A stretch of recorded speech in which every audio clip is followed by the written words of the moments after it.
তোমার ভাগ্য ভালো, আমি লোকজনের সামনে কিছু বলি নাই। যদি তুমি শুনতে না চাও তাইলে কিন্তু হেডমাস্টারকে ফেরত আনার ব্যবস্থা করো।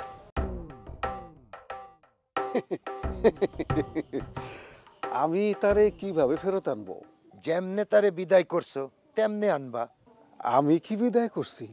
তুমি হেডমাস্টাররে ফেরত আনবা কিনা সেইটা বলো, আমারে কিন্তু খেপায়ও না।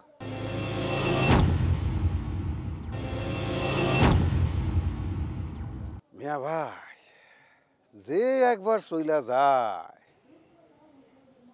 সে তো আর ফেরত আসে না। চেয়ারম্যান, চেয়ারম্যান, তুমি কি তাইলে চাও যে বিষয়টা নিয়ে আমি নাক গলাই?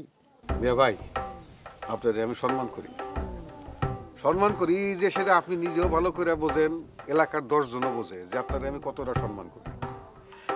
তখন আমার এই সম্মানটারে কিন্তু আপনি আমার দুর্বলতা ভাইবেন না।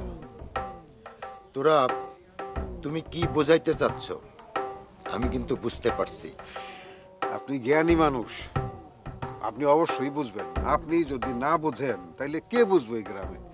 শুধু একটা কথাই আপনারে বলতে চাই, আপনারে আমি সম্মান করি, আপনি আমারে স্নেহ করেন, যাতে এই বিষয়টা পরস্পরের ভিতরে থাকে, এইটুকুই। আসি, আসসালামু আলাইকুম।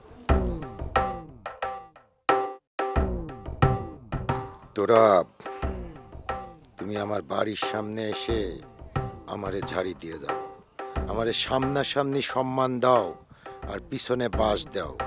ক্যাচালের সূত্রপাত তো এখানেই শুরু। ঠিক আছে, আমিও দেখব।